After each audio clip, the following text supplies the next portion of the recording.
So we've got an exceptionally dynamic guest speaker today. She's someone who literally, I felt like I didn't want to put the phone down when I engaged with her. So I'm not going to read directly off her sort of background, because I think for me, Nomsa is, she's passion driven. I think if you speak to her and when you hear her speak, that's what you're going to see out of it. Because for her, innovative solutions can catalyze change. From some of the stuff I've read that you've presented, I think, and what you even said to us today, it is about embracing who we are, but catalyzing change out of that. So I'm looking so forward to engaging with you, but I'm sorry that our programs weren't printed, so I will give you a little bit of a background just because there was an issue with our program. Nomsa is the director currently of Ethereal Advisory, which she can give you a little bit more background. But previously, and when we first engaged and met her, she was also the Chief Executive Officer and Business Development Director of Rekindle Learning. So very much about technology and education, which is very close to all of our hearts. And she tells me nowadays that she's very interested in technology and what it can do from a medicinal advancement perspective, as well as agriculturally, as you would have heard her passion come out. They say red is a color of passion and it's a color of being regal. So I think it really does exude from where you come. And we're really looking forward to engaging. Because I think you're both dynamic and you're entrepreneurial, but your abilities as a public speaker are really quite remarkable. So we look forward to engaging on the depth around it. And Nomsa is going to be discussing with us. She'll give you the background, but she's very passionate about management of technology from a DaVinci perspective. How do we manage technology and actually implement technological changes that bring people along for the ride and embrace people? So that is why she could definitely speak to our topic earlier today. And we really look forward to this engagement, and we thank you for your time that you've come. So thank you very much, Nomsa. I feel like I should have worn a different color. Regal red.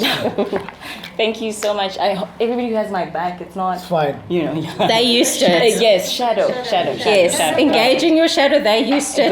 The people behind you, I can tell you, are regular DaVincians, so they get it. They get it. Okay. No, thank you so much. It's such an honor to be with all of you. I feel intimidated. It's a room of intellects and academics. So as an entrepreneur and consultant, I feel like I could be out of my depth. So feel free to reel me in. And I thank you again for the invitation. It really is a pleasure. I thought long and hard about, what can I discuss that's relevant? What makes me curious? I watched some of the YouTubes and I thought, okay, this is what makes me curious. And for me, it's really around the failure of implementation and execution of impactful solutions through technology within government and through private sector. Having been in consulting, I was with Accenture. Should I give you a background? I've just gone into Oh, sorry. So I'm the director of Ethereal Advisory. Ethereal Advisory, what we really do is we provide support to SMEs specifically. And I chose SMEs because SMEs are more agile and they're more impactful. And it was to speak to entrepreneurs at the time who were like me, trying to make an impact in the global world, but being small and having limited financial resources. But basically, we advise them around how to implement technology within impactful spaces. It was specifically around education, but I've been approached by clients in the agri-tech business, in medicine and health. So it's all around that, and it's specifically within Africa. We do have, US partners, European partners, but generally most of our work is within South Africa and Africa. Prior to that, I was the CEO of Rekindle Learning. Rekindle Learning develops and builds technology and software around improved practices in education. How do we make sure that people learn better, that they retain better, and then that they experience more adaptive learning? Prior to that, I was with Accenture and Deloitte, so I'm a pure consultant, and it was delivery within the tech space as well as within strategy. And during that time, what I found was that we would come in as consultants, and we give you theories, and we write strategies, and then we leave. And then we check on you, And after we check on you, nothing has been implemented. So when I moved into entrepreneurship, I said everything that I want to work on, I want to see the implementation and execution. So how do I do this? And as we were going through the fifth industrial revolution, it was, okay, how do we use technology and make sure that all the strategies are actually implemented and executed properly? So interestingly enough, I appreciated what you were saying, because as we discuss digitization, there are certain things in this world that we'll never be able to digitize, and that's ethics. Yeah, so it was really nice to listen to you. Yeah. So basically what I wanted to really talk about was that when I look at the failure of we have government clients at the moment, we have private sector clients. And specifically government, I think it goes back to, he made a comment around policy, the gap between policy and practice. Yes. Yeah, the gap between theory and actual application. And what we thought was, okay, we can use technology to improve people's lives within education, within agriculture, within health. But every time we code, we develop, and there's the technology and it's ready to go live, everybody gets terrified. And it's not that the technology is wrong. It's that everybody's terrified that the technology is either taking their place, or it's doing something that they don't understand. There's fear, and therefore the solutions don't work. Then we are all still in the same place. Or government spends millions on a platform, on an ERP solution, which never goes live, ESCOM being one. And once again, we say the institution has failed. But it failed because we all feared the technology. We're all scared of the fourth industrial revolution, which is why we're all talking about it, right? And I found that it's that we don't understand that technology is not here to replace us. Technology is here to enable, and we are supposed to transcend with the technology. So the question becomes, how do we make sure that people understand the technological implementations within industry?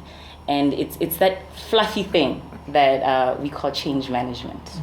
I used to have a leadership coach called Henk, and he would send me into every client, and he would say to me, Nomsa, go and find out what the issues behind the issues are.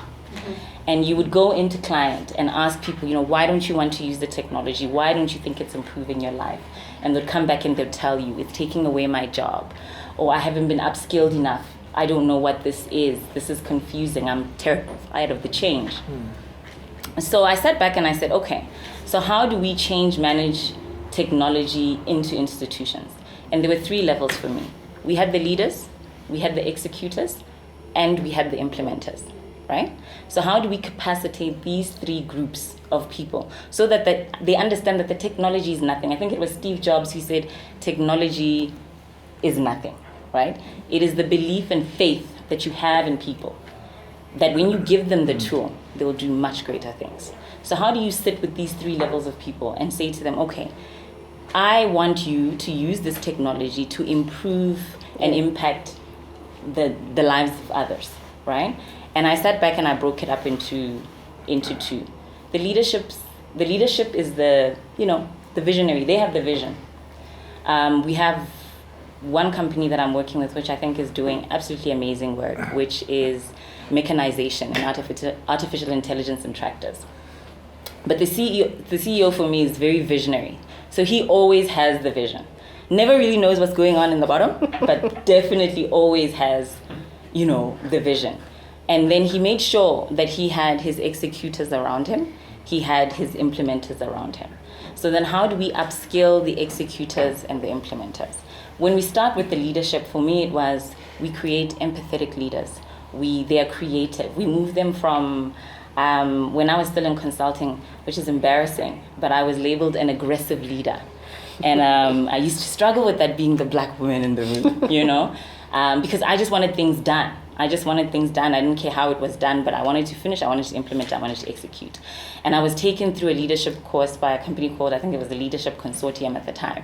And it was, we have to move you from being an aggressive leader or reactive leader to a creative leader. So that means you have to be empathetic, you have to be more trustworthy, you have to sit there and actually really love the people that you work with. Which talks to the Ubuntu that we spoke about earlier. And it was to sit back and say, how did I lose that part of who I was? And being caught up in trying to implement all the time. And I think what we're struggling with as a country, as a continent, is that we are not able to sit back and really focus on creating the authentic leaders, on assisting the executors. And this is why we cannot actually execute and implement our strategies. The technology is absolutely fine. And the technology is not taking away from anybody. It's to sit down and understand that actually the most important things are the things that we will not be able to digitize. We're not going to be able to digitize people's imaginations, the intuition, the emotion, the creativity, the ethics. We're not going to be able to digitize that. So now that we've given them machinery, or we've given them automation, or we've given them technology, and the whole plethora of things that we've given them, can we use the time that we now have to make sure that they are more, that humanity becomes the true value of what we are doing.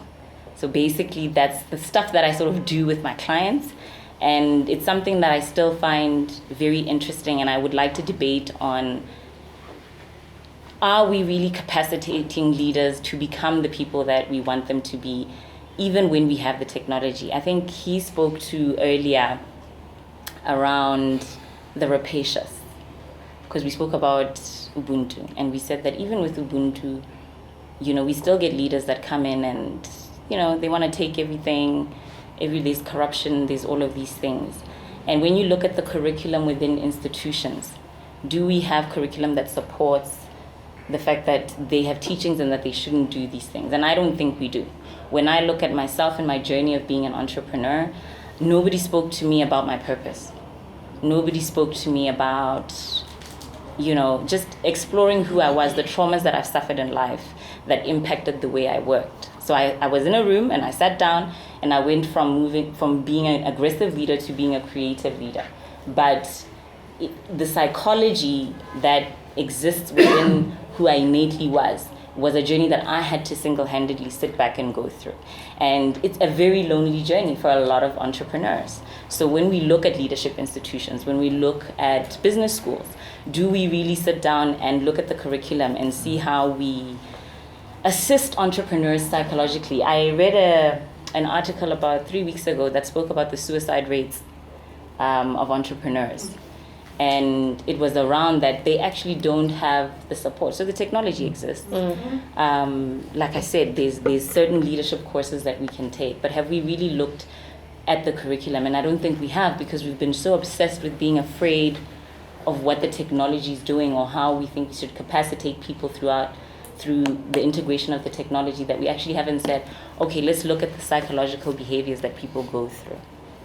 And so with Ethereal, it's interesting because we take in every tech business and we sit with each CEO and find out what is their technology doing and how is it impactful.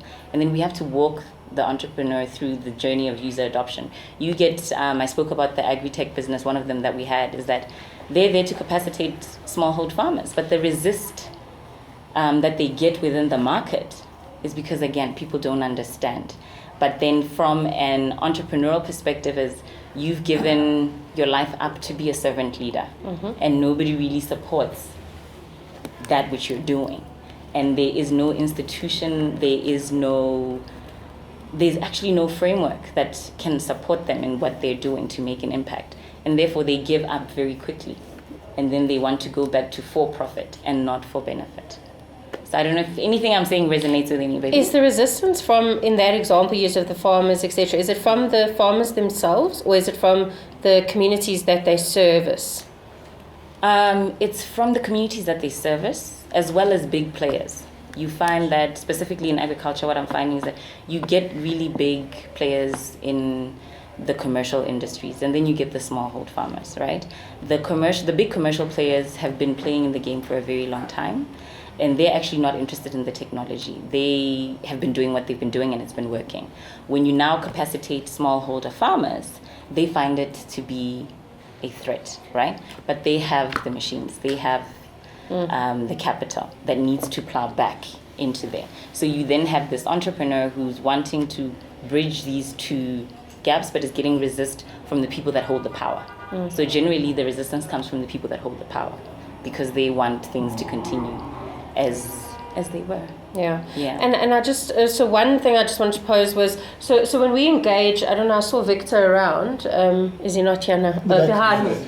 All right, there you are. So when we engage, Victor's our TT100 person at DaVinci, and when we engage with a lot of the those that are funders, so for example, your science, the Department of Science and Innovation, etc., they say that a lot of the entrepreneurial programs, the people have the most incredible idea, and the idea is phenomenal, and it has got so much potential, but it is in the implementation of the as you speak to, the implementation of either the business plan or what it is, that it really does fail, and that not enough environments are empowering small in terms of the entrepreneurs that are ready, but we're speaking it because they speak of grassroots entrepreneurs. Yeah. So the grassroots entrepreneurs to actually know how to implement those aspects and come up against big business, etc. And the second part of it is when funds are made available, that often when they get that capital injection, they're not entirely sure what to do with it. So some of them, for example, they gave us examples where someone will go buy a massive 4x4 bakkie so that they can, because they'll say, I need this Amarok. And the business advisor will say, did you need that one or could you have gone with this? Yeah. And so it's how do you actually close that gap? Which is why I was interested to know if the resistance was from the entrepreneurs themselves or from those in which the communities that they service. Okay, I sort of hear you. In terms of the entrepreneur, for me, entrepreneurs are generally leaders, in my point of view, and they actually never execute. And I think people fail to understand this. I come up with a big idea, and I talk about it, and I give you the vision. I will never be the person who can actually implement it and execute it. Okay. The talent comes from me being able to recognize that and me being able to build relationships and bring people that I know can then execute and implement, right? But my role as the entrepreneur and the leader and being a visionary is actually important, because what you find with an executor and an implementer, we get very lost in the detail, right? Yes. So as we get lost in the detail, the road becomes fuzzy. But the entrepreneur will always pull you back and say to you, but I said this is what I want to do. This is how I want to impact the world. And therefore everybody becomes a player. Yeah, they become a player and become aligned. The problem is that it's difficult to get executors in the market. I always say I love engineers. I love engineers, project managers, because they always see all the tasks combined. So they understand the roadmap for us getting to the vision. And then the implementers see the little details that you need. And that's a person who can understand a basic task. And the problem, I always say, right now when I look at graduates, I struggle to hire graduates at the moment. And the reason for that is when I look at the time that when we were graduating and the graduates that are coming now, a graduate right now can't use Excel, right? And it's not even about me being in the tech space. It's a basic skill. It's a basic skill. I can, through my consulting, I was in mining, I was in utilities, I was put in tech. There were so many industries that I had to play across. And Excel was a basic thing that I needed to be able to use. And if you get graduates now, my graduate can't go through Excel, therefore they cannot manage a project for me, therefore I can't use you, right? And the question then becomes, I look at the institutions. When I was at Rekindle Learning, I worked closely with, universities to say, what are we teaching? Graduate attributes. Yeah, what are we teaching? Because for me, as a person who can employ them, even if I'm an SME, they're just not ready. And if I'm an SME, I'm not like your big Standard Bank. I don't have time to train every day, right? I don't. I need you to be able to at least grasp the basics so that we can move fast. As an SME, I'm agile, I'm quick, and I want to go to market quickly. So the people around me need to be able to do the same, right? So it becomes very, very difficult. So you find that an entrepreneur who will go and buy a bakkie, in my view, lost the vision. Honestly, I mean, I've sat with entrepreneurs, sometimes they call you onto panels, and entrepreneurs pick up their ideas. Well, they present their ideas, and you have to choose, and one wins, and there are people that will come and present. They're just not ready, right? They're really, really, really not ready. So you're able to quickly pick up which entrepreneur is passionate and is able to endure the journey and have perseverance, because these are the basic traits. If you do not have perseverance, for even if it's an ice cream business, we're not going to make it, right? And therefore, if I've been given 50,000 rands and I have an idea, there's no way Abaki is going to stand in the middle of my vision. I'm going to sit down, and I might say, I don't understand financial management. And therefore, I have the insight to know that, okay, I need to go and find the talent. I need to surround myself with people who are able to advise me and tell me, because I remain the visionary. Yeah. And do you think entrepreneurs don't often, I mean, I'm talking at a grassroots level, don't necessarily, because I mean, you obviously have become very articulate in your understanding of this, that you need the implementer and you need X, Y, and Z, that they might not necessarily know what it is exactly that they need, and perhaps that's why some of the vision is lost in trying to get it implemented. No, I mean, when I look at the time when I started my first business, and it was completely something that, I studied accounting. This was not accounting. I knew nothing about it. But what it meant is that I really needed to roll up my sleeves and understand every part of the process of the business. And when you're literally working 18 to 24-hour days, because you are from input to output. So you understand the processes of your business. And when you go through that, because you can never sustain 18 hours, you'll sit back and say, actually, I need people to do this. Yeah, especially because I know that I'm not good at it, but I understand the cycle of my business. Any entrepreneur who doesn't understand the cycle of their business won't know what they need. And if you don't understand the cycle of your business, then you really shouldn't start your business, because then you really don't know. I mean, as you go to market, as you learn, you'll always learn. There are things to learn. But you need to understand from point A to point Z what needs to happen in your business. If you don't, there's no way you can have a conversation with funders. There's no way it means that you don't even understand what your consumer needs. Yeah. So any of you want to ask questions at this point? So in my previous life, I actually headed up business banking for one of the bigger banks. And I actually chaired 2 business committees. The one was for startups, and the other was for business in excess or funding in excess of 100 million. It was actually quite a dichotomy because the dynamics were very different. Yeah. But what I mean, just in terms of the analysis and the decision making, we spent most of our time on your startups than actually making a decision to lend 500 million to an established logistics company, for example. But what I had realized is that you have very few entrepreneurs, Nomsa, with your spunk and your tertiary background. Yeah. So they come from an environment of being survivalists. And as a result, they start their entrepreneurship journey from an early age, and they start by selling bottles and sweets Ideas. and things in hiding from the principal. So that entrepreneurial spirit actually starts from a very young age. Yeah. And then as they evolve, it becomes something bigger.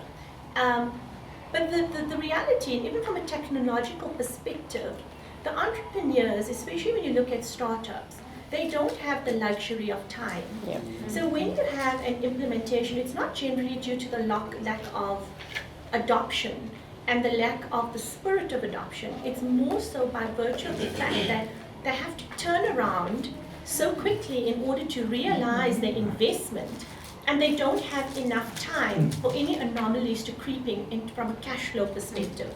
So that's generally what our entrepreneurs actually face in South Africa.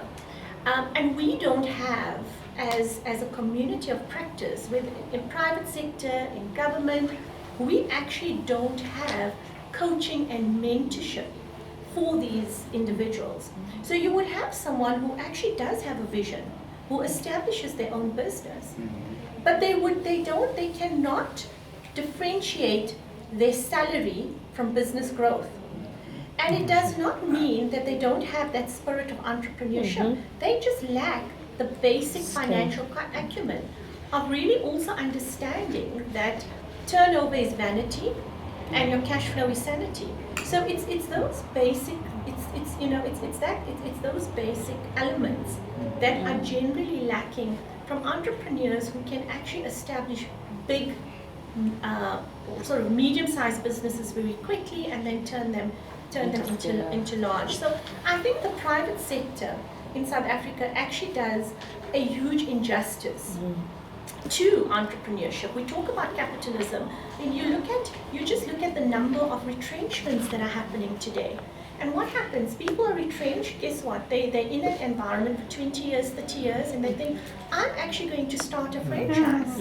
Okay? And they dump their money into a franchise, and 4 years, 3 years later, they've lost everything. So we as a community, we have not invested sufficiently in actually developing entrepreneurship. And I still believe that in most cases, it is not the reluctance to adopt, but it's the time the adoption actually, the time that's required for adoption, that your startups and your small entrepreneurs don't actually have the time to do that. That I definitely agree with you. And I think having been in the journey, you don't, and cash flow is always king. So you're always fighting against that. I think for me, the adoption and the implementation comes from when a startup comes with a solution and says to a bigger corporate, I've got this solution that can go to market, that can improve the life of others, right? The big corporate struggles to support, to implement, and to even scale up that tech or that product for the market. And the issue for me is, how do we solve the problem from the big guys? How do we solve the problem within government? I mean, I listened to the president's manifesto around technology and digitization, and we're now going to give tablets to everybody. And I'm waiting. I am, because I'm like, okay, so how are we going to actually execute this, right? We really want to execute this, right? And my first thing is, okay, I'm going to come to you. My first thing is, do these tablets have content? Do they have curriculum, right? How do we implement and execute that? And I mean, Mario will tell you, Mario will tell you, we've both worked on projects at other spaces that we've been in where students were given tablets, and then in some cases they say got it in December and was starting class in the February. By the time they came to get their content loaded, they'd put so much onto the tablet that you couldn't load anything on. So their project doesn't take off, because now they come there and they're like, well, it's full. I don't know what you're putting on here, and it's music and it's this and that. So it is also in that implementation. But do you see that the hype was around the technology? Yes, the giving. Yeah. It wasn't around the implementation and the impact. I know in my shadow we have here some. We have two. Okay, so you can see there. I can see there. Let me start with you. Okay, thank you. Nomsa. Yes, sir. You touched on very important principles, and I hear what you also said. A few things when it comes to consulting as a normal consulting in the old era, where it was more top-down approach as opposed to bottom-up approach. So I've got a few questions for you, and you've alluded to the very important aspect of coaching, because we've lost it, to bring proper, effective change about, because you're going to do it through coaching, not through transactional, telling people what to do. Yeah. So my question to you is, in your journey in terms of implementing technology, whether it's a SME or a bigger company, what do you see as your main challenges to bring implementation within a specified time frame? Because you can also along the time frame as well. That's the first question. And secondly, how do you go about getting the buy-in and the ownership to affect the proper change you want to affect, whether it's technology or just bringing about the change for improving productivity or efficiency within a company? Okay. Even if you don't have the technology, so it goes together. Okay. First question, I might ask you to repeat the second question. Yeah. I think the biggest challenge has always been people. Say again? It has always been people. Right. Yeah, the biggest challenge in implementing any technology or technological solution within government that I've done, within clients that I've had, has always been the people. And the people, like I said, didn't understand. So as a stakeholder or as a business, I think the mistakes that we have made was always not starting with the people. Because you find that leadership makes a decision and this technology has to come in. So us as developers, as project managers, we come in, we put in the technology. But we never had a conversation with the people to understand whether they agreed with the technology, whether they understood, and what they wanted the technology to do, and what was to happen to them once the technology was in place. Okay. Yeah. So the second question is, and you've alluded to it now already, how do you then get effective buy-in and ownership from those same people where management made a decision about this technology, now you're going to bring ownership about how to implement the stuff. How do you bring that about to bridge that gap to implement effectively within a specific time frame? My favorite people in project management are stakeholder engagement managers. What is that mean? So that means that we bring in people that are really good with relationship management, that come in and individually, so you would map out the stakeholders. The stakeholders are who's using the technology, who does it impact, who's benefiting from the technology, who's the detriment of the technology. So once you've mapped out all those stakeholders, it's to then send what I call a rainmaker in to go and speak to each party and say, this is what we're doing, this is what we want to do, can I get your inputs?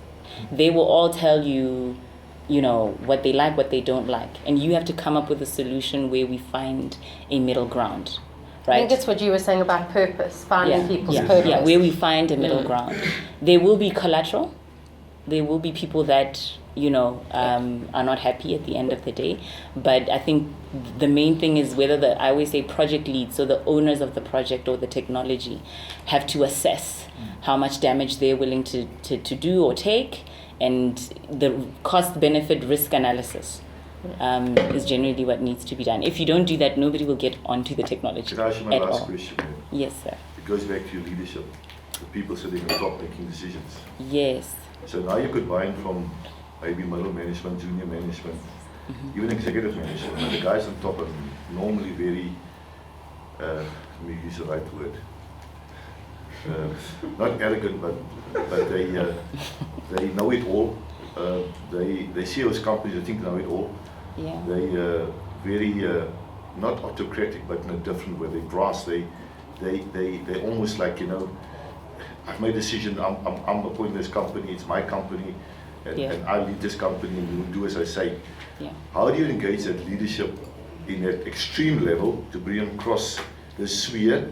Because there's a different type of management style required now to affect and engage the relationship with people, which you normally treat as, they fulfill their job, they get paid a salary. How do you bridge that gap to change management leadership style to a more effective transformational servant leadership? So there's two approaches, which I'm afraid to say the other one. But I've been What's through... the other one? You're amongst friends. Yeah, I've been through hell. And having gone through hell with leadership that doesn't want to serve or is rapacious, Yes. I don't do the business. You just walk away? I walk away. I have learned that there's no amount of money that is worth just the drama and the lack of peace. You lose, I think there was a project where we probably lost 2 years. It was people's jobs, it was billable time, it was people's emotions that taught me that it's not worth it.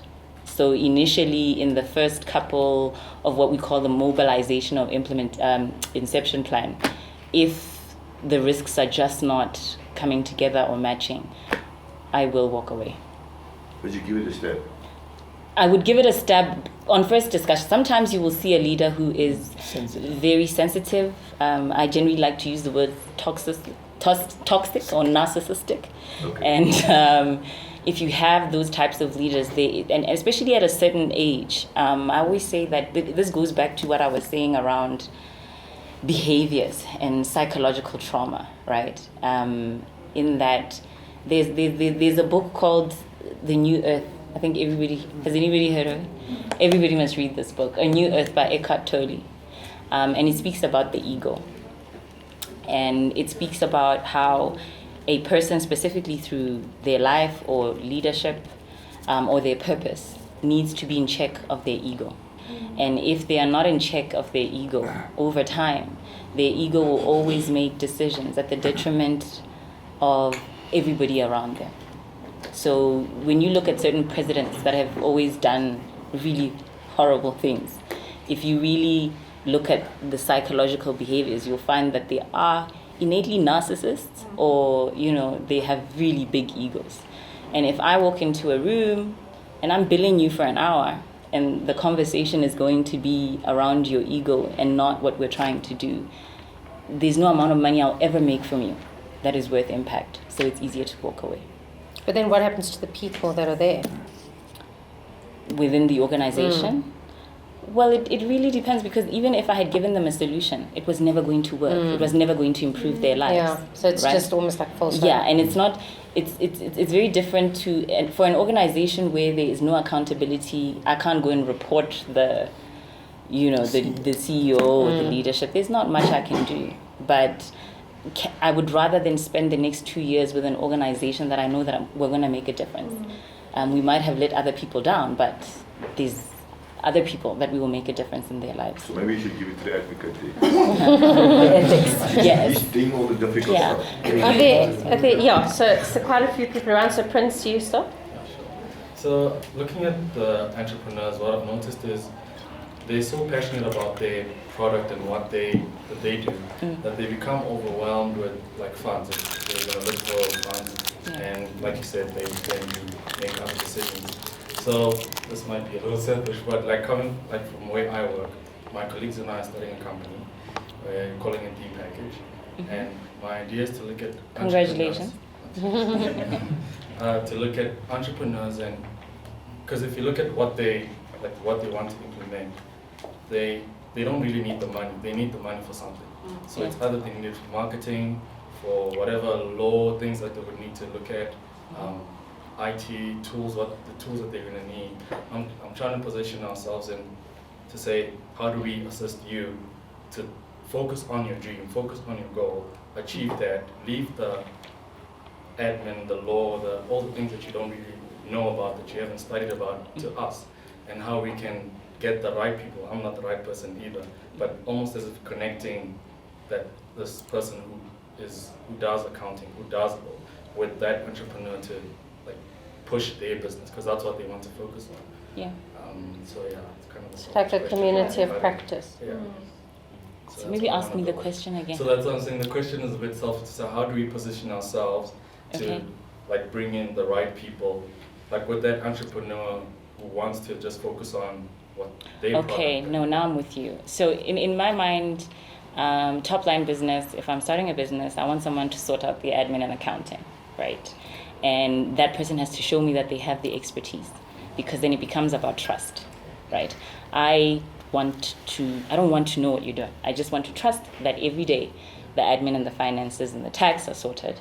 And from a, product development, from a marketing perspective, you would need to make sure that your suite of offerings actually has people with that expertise. Yeah, otherwise and people have to trust you. So when I now look at, do you have the expertise, I probably want to look at your CVs. I probably want to look at past work that you guys have done, proof of concepts, because at the end of the day, if I'm the visionary, I am going to leave all this to you. And therefore, it's really about trust. And therefore, one of you within your suite has to be a relationship manager, right, who speaks to the entrepreneur. And a lot of the time, entrepreneurs just need support. They're stressed out. So you need to listen to them, hear them out, and be a place of comfort and support. Okay, last few questions. Nomsa, adoption generally is quite a paradigm.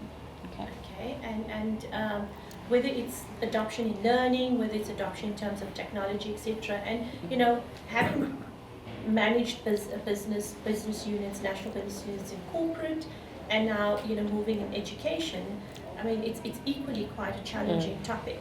And so I'm very intrigued by Roger's social diffusion theory, where he looks at adoption. It started off purely first of from a whole digital and a social perspective, in saying that if 15% of your population actually adopts early, the momentum to adoption happens much quicker. But there has to be a chasm, because it's your innovators who are your 15%, and then you have your early and your late adopters who are basically, they comprise of 68% of your population. But the time between when the innovators adopt and the early adopters adopt, that's crucial time from a point of opportunity cost, productivity, the ability for bigger, expanded group to adopt, etc. And he says that one needs a chasm. So your tipping point is a chasm that is going to actually enable that adoption. So in terms of your experience, being a consultant, in having worked with diverse corporates, etc., what would you say is that actual chasm, that tipping point, for that adoption to happen very quickly from the innovators to the early adopters and the late adopters? So I would agree with the 15%, but how should I put it? The quality of that 15%, in terms of characterization and what the ability of what they can do is really important. If you don't have the right spectrum of people, they are not capable of filtering through.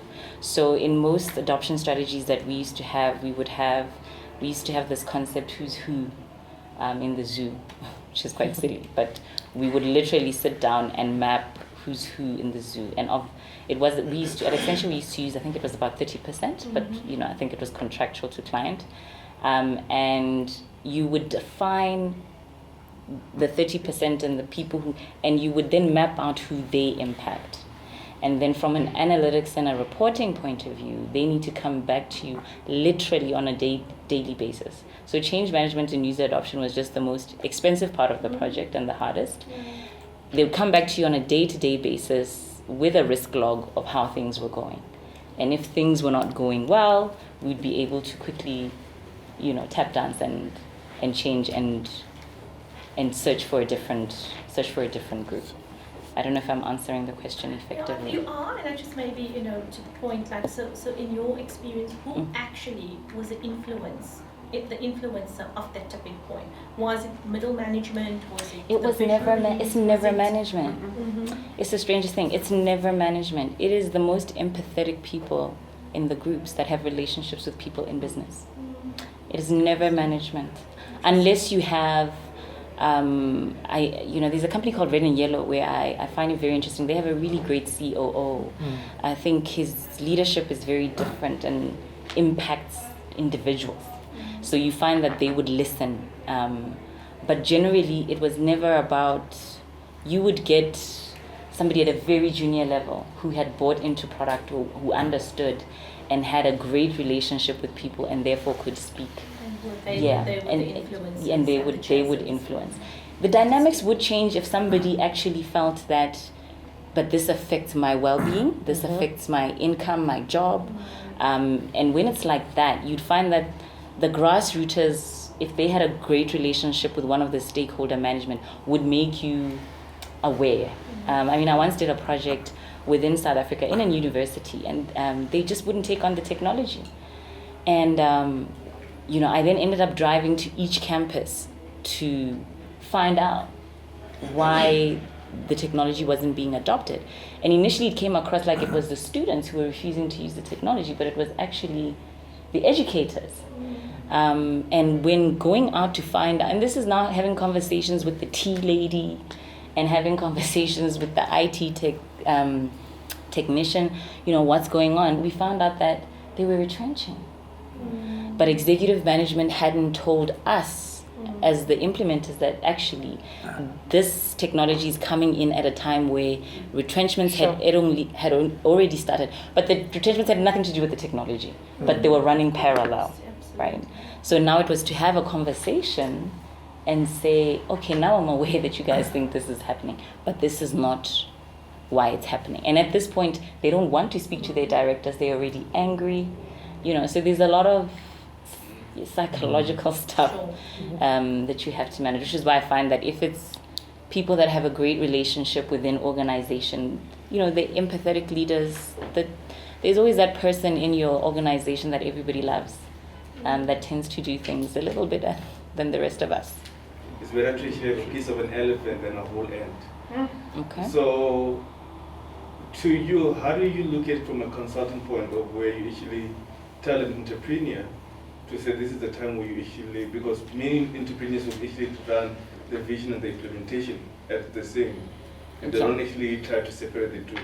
Okay. So how do you actually teach them the whole mentality of saying it's better to actually separate the vision from the implementation, where they don't actually own the whole end, but now move towards more the elephant piece? It's a bit of a difficult question. The reason I say that is that I don't have solutions for startups, because when you do startup, you are doing everything. You don't have the money to start saying you can hire other people and do all of that, right? But the basic thing for me is your business has 5 years. If your business is not scaling in the 5th year, you need to let it go. And usually it's very emotional, especially if it's like one of your first businesses. So a lot of the time we hold on after 3 years. If you actually did a study, since you guys are academics, you will find that after 3 years, a business is actually not working out, but entrepreneurs will hold on just from an emotional perspective. So I say when you get to the 3rd, and we're now trying to scale, because at the 5th year we need to scale. You should now move into upscale. And at that point, when you are upscaling, that's when we look at, what processes should we have within the business? How should we be functioning? And when we develop and map those processes, only then can we say, there's no way I can do everything. I have now mapped these processes out, and these processes need owners, right? But the nice thing about the times of today is that before, when people were starting their businesses, we had people owning different processes.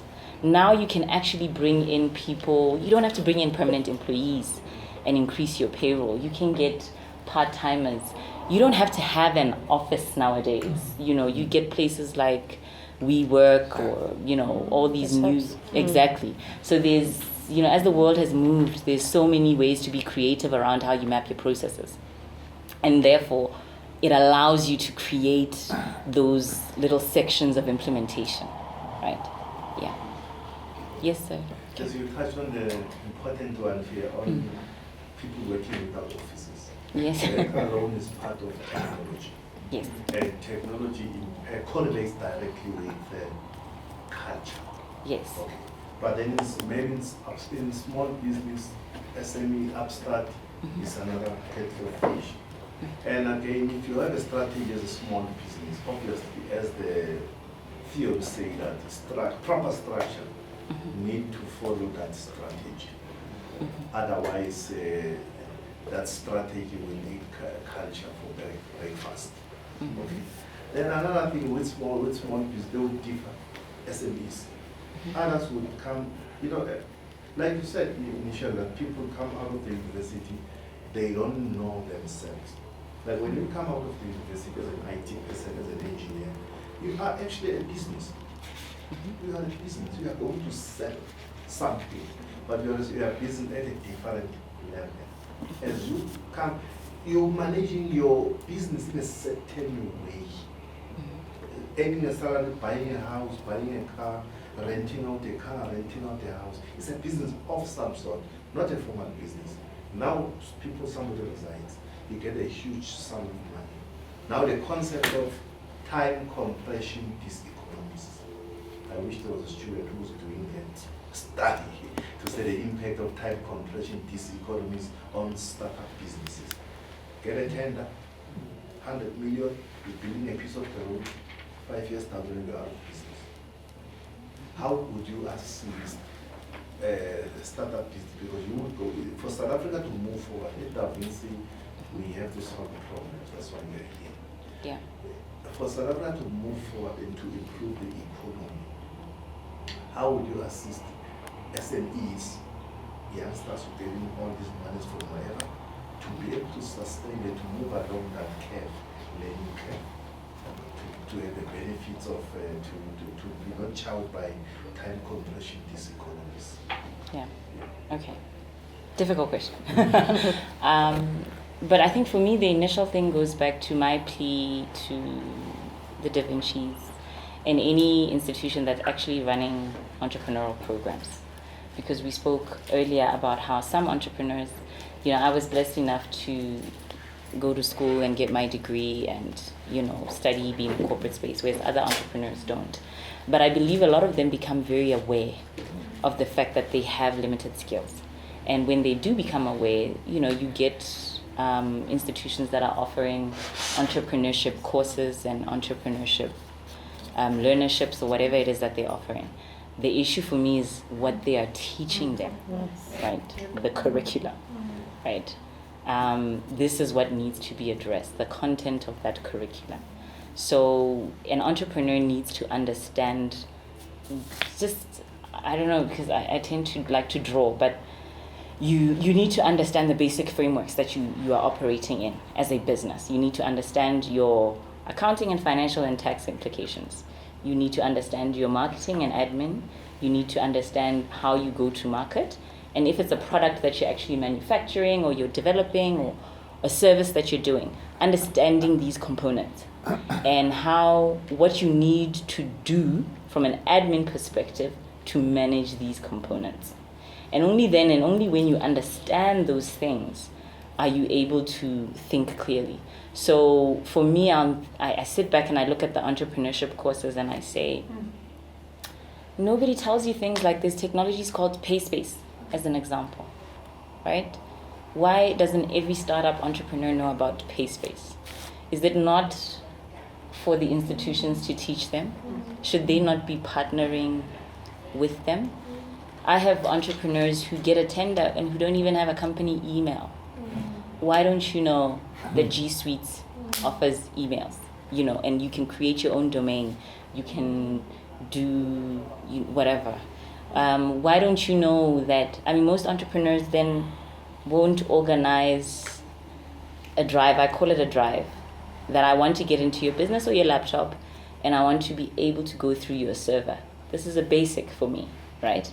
Because otherwise the papers are in your boots or they're in your office, or I don't know where they are, right? But with technology, everything is cloud-based. It can be cloud-based.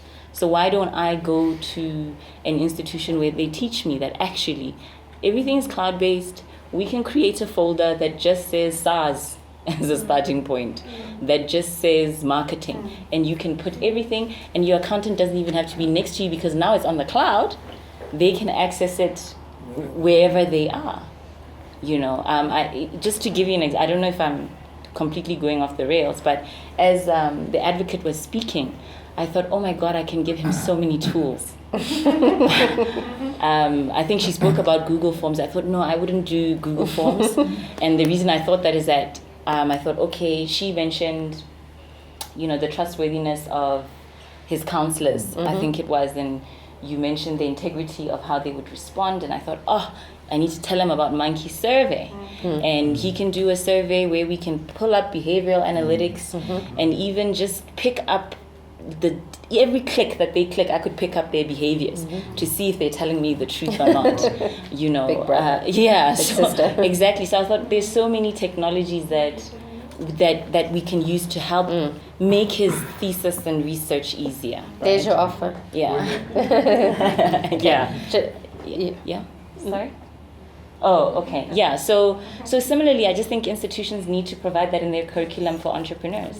Because if they have that type of support, then they're not caught up in all the other things that they have to be doing, and they can actually focus on what they need to be doing. And if it's like that and I get 100 million, there's no way I can stifle or use that money for anything outside the scope of business.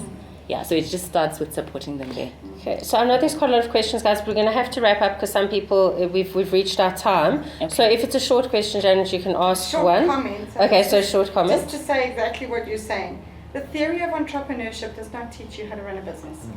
So bottom line, and the reality is when you're running a business, you need to know this much for right now. And I think your point is just so incredibly well made. Honestly, I actually think it's immoral for people to be charging entrepreneurs for entrepreneurial courses that do not help them run businesses. I think that's a very valid point. So, I think he has a question. I just have a comment. I think it's probably one of the most exciting, enthusiastic curiosities I've attended. I think firstly John was asking how do you get buy-in, but I think you're so articulate, and I must appreciate what you said as well, Daniel. I think being able to communicate that vision, that other people can get excited about it and see their future becoming a reality in that. And I think that's where your role as a visionary is so important. But thank you very much. I really enjoyed today. I don't know how the rest of you guys.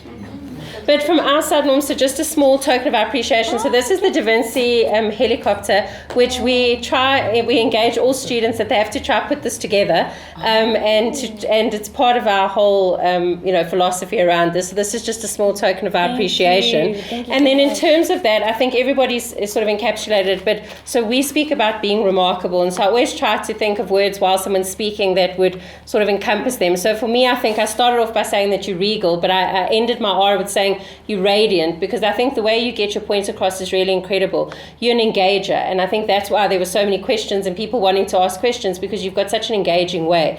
The M would definitely be for majestic, because you've just got this kind of ethereal way about you.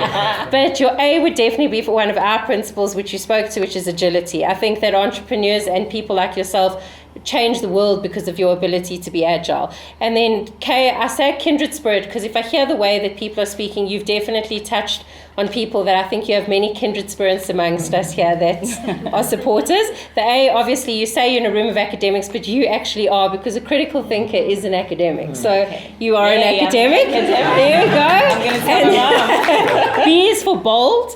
L for being a leader that catalyzes change, and the last one being an economic change, like a mover in our country. So agent, yes. So thank you very much for joining us. We hope that you will stay a part of DaVinci for a very long time, and we thank you for being here for your first time. Thank you so much.